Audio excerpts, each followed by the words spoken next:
Hello, this is Todd Shank from Premier FPL. I'm going to be doing the Gameweek 11 Fantasy Premier League tips for today.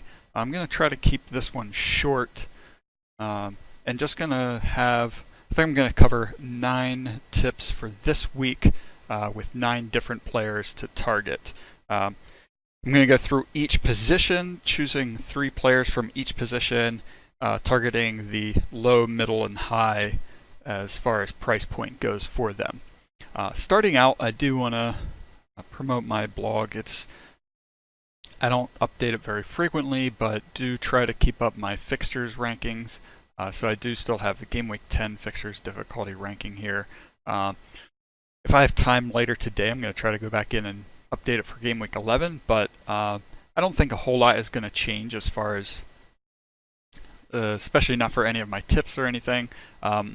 Again, teams to target: Liverpool, City, Chelsea, Brighton, all have great fixtures coming up. Even Brighton against Everton away is not a bad one. I will say too that Everton for these 2 matches here, Brighton Cardiff might be a good one to look at as well. So that's just kind of like a brief rundown of this. Huddersfield is an interesting one down here at the bottom. They have some interesting fixtures coming up. Fulham at home, Wolverhampton away. I don't know that that's a great one, but Brighton at home might be a good one for double clean sheet from them. But the main thing to look at with Brighton is their ability to get a clean sheet. Same thing with Everton. Everton doing well defensively recently. All right, well, I'm going to jump right in here, try to keep this one short and sweet. So starting out, defenders. Low point here, looking at Bruno with Brighton. Recently, he is really picking up the points, got an assist in the last match along with 3 consecutive clean sheets. Like I said, Everton, that's a good chance for them to pick up another clean sheet with Brighton.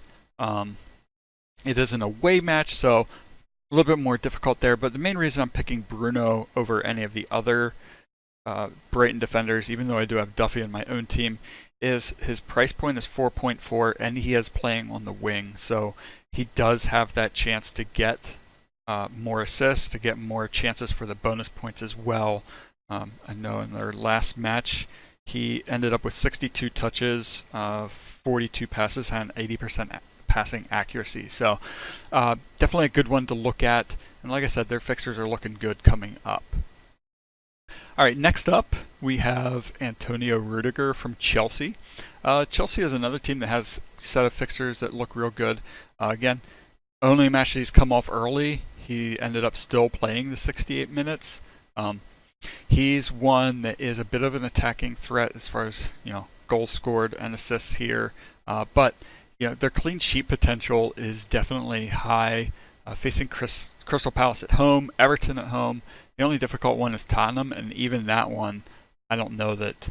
I mean, they still have a great chance of picking up a clean sheet there. I don't know that Spurs are really scoring a whole lot of goals to make me feel worried about that.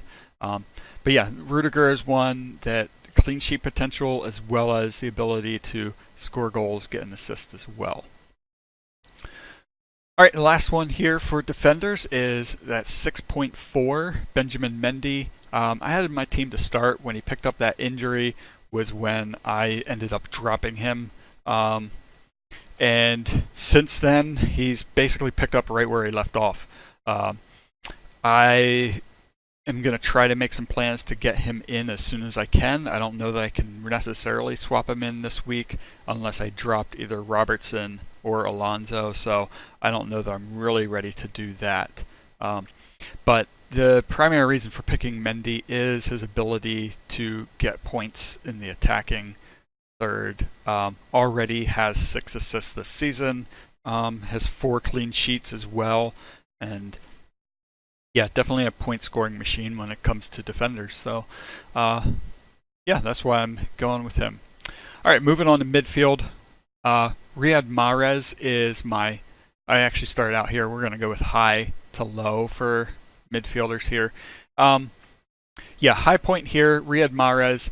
Primary reason for picking him is he has now played full 90 minutes the last 3 Premier League matches, and Kevin De Bruyne ended up picking up. Well, I guess we don't know exactly the full extent of it, or I don't know it right now, but full extent of his injury in midweek.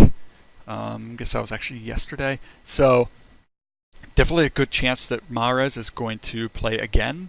Already has 2 goals in his last 2 matches, points from the clean sheet. Great chance. Even if he's not playing a full 90, he always has a chance to get goals. If you look back here in this Cardiff match, played 29 minutes and picked up 2 goals in that time. So always a goal-scoring threat. The only issue is the rotation risk, and I think that he's a lot more safe, better pick to go with moving forward too, because he has played 3 consecutive matches, and with De Bruyne not looking fit again, definitely going to be playing in fixtures coming up. And again, Man City has some great fixtures coming up, even this one against United. Definitely favoring City for that one. All right, the mid-tier here, Ross Barkley. I know a lot of people are tipping him, and I'd say it's with good reason. He's another player that even when he's not playing a full match time, he's still managing to get goals. And form over fixtures, this is a great one to go with form. Not to mention the fact that they do have some great fixtures coming up for Chelsea. So he's another one that I've been considering bringing in, trying to drop Fraser and bring Barkley in for him, considering Bournemouth's turn and fixtures coming up here. So yeah, last 3 matches has basically picked up all of his points. 3 goals, 3 assists in the last 3 matches. Facing Crystal Palace at home, another great chance for him to pick up points. And his price is already going up. I believe he was at 5.8 just the other day, and is at 6.8% ownership already. So I don't think he's really going to go up any more this week. So 5.9 should be a safe price point right now. All right, and at the bottom here we have Victor Camarasa at 4.5. The reason that I'm targeting him, like Cardiff's fixtures are not great, but at 4.5, he is a midfielder that allows you to bring in some of the higher end players and just create some room. So he'd be a good one if you have 2 free transfers and you need to make room to bring. When you want to have a stack of some of the higher tier players, then he's a great one to drop in there. At 0.9% ownership too, it's not a bad differential considering the fact that he does play 90 minutes just about every match. So their fixtures coming up are not great. Leicester at home, this is going to be a very interesting one as to what Leicester's going to look like. Seen some of these matches after a tragedy where the team looks flat. Seen some where they come out ready to prove themselves. So it's a tough one. Could definitely see that being a 0-0, in which case you get the clean sheet bonus for having him if he's going to be starting. And then you do have Brighton at home as another decent fixture there. So something to consider. I think he would be a great one for a wild card team. I don't know that I'm going to bring him in unless I do wild card in the next couple of weeks. All right, moving on to forwards. We're going to start here at the bottom. 4.5 value here for Isaac Success. The last 2 matches is where he's really started to play more frequently. He's been brought in throughout every match this season. It's just in the last 3 that his time is really starting to pick up. Started the last 2 matches. I think he is going to get more playing time moving forward, especially after scoring a goal last match. However, the primary reason to have him in is that 4.5 for a forward. If you can get a 4.5 forward in your team now, and he's somebody that's going to start to play more frequently and get goals, his price is just going to go up. And it also creates that extra space that you can have more of those top tier players. Having Aguero partnered with him and being able to throw in Hazard, Mahrez, even Mane in your midfield. So that's the primary reason that I'm targeting him, and he's another great one that if I were doing my wild card, I would definitely be bringing him in to be able to create that extra room. All right, so my mid tier is Marko Arnautovic. I know he hasn't played last 2 matches, which I think includes their Carabao Cup match. I was surprised that he was out last match. I think most people were, but I guess there was late illness that kept him out of the match. And so I don't think that that will be an issue this week. And West Ham's another team that has some great fixtures coming up. The worst one being the City match at home. But otherwise, everything looks really good, even through the holiday period. I already have him in my team, but I'm definitely recommending that he be brought in. He's already at 16.5% ownership, and I can only see that going up, especially with their fixtures looking really good moving forward. All right, the last one then is Aubameyang at 10.9. Scored 5 goals in their last 3 matches. Looks like he's really starting to turn it on. The Arsenal team is looking a little bit better. Now, the only issue is that they do have a rough patch coming up with Liverpool, Spurs, and United. Now, I think the main thing with looking at Aubameyang is whether you trust that they really have turned the corner and they really can score goals against a team like Liverpool. They are playing at home, which also bodes well for them. Going back here, looking at the history, home matches, it's been kind of hit or miss for him. He's been able to score home and away, and it is one of those situations of seeing whether they can do it against the top teams here. Liverpool at home, Spurs at home, United away. Those are going to be really tough fixtures.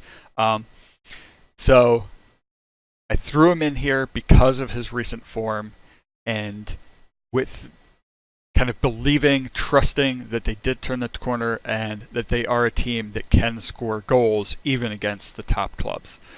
All right, well, that kind of wraps it up for this week. Real quick, I go over my team. Actually, I can go over my points for last week. Ended up with 105 points. I did go ahead and captain Mane, and it was basically between him or Salah, and they both ended up with 15 points, so either way I would have gotten the 30. One of the things that what's been noticed with Aguero is not really doing it away, but I think he's still worth it because of his home matches. You never know when he's going to pick up a 20-pointer. So they do have decent matches. He's actually who I think I'm going to captain. Southampton at home, great chance for goals. Southampton aren't looking that great. They're kind of a team that's disappeared. Don't really seem to hear anything about them, either good or bad. And I think that is a great chance for Aguero to come through as a captain, pick up a couple goals there. Let's see, my defense, Duffy, Alonso, Doherty. I want to get rid of Wan-Bissaka, and I don't know that I'm really going to be able to make a move this week. Still trying to avoid the -4. So moves that I'm considering are dropping Fraser, mainly because their fixtures really turned for the worst coming up here. And I don't know, I think this would be a great time to just make the straight swap Barkley for Fraser and just move forward that way. Keep my defense the way it is. Probably drop Robertson in here to start. So keep it Robertson. And then it's just a matter of who I pick between Duffy or Doherty for my defense. And then possibly, I don't know, I don't trust United at home or anywhere defensively, so it might be a good place to keep Wilson in. So it's basically a choice between Wilson or Fernandinho there. Like I said, going to go with Aguero for my captain. I think Ross Barkley would be a great shout for a captain. Kind of a differential pick for a captain. It's going to be tough for Mane and Salah, and Looking forward here, this is going to be really their toughest fixture. Um, it's kind of a matter of whether of trusting whether Arsenal can keep them out. I don't think they can. I mean, Mane or Salah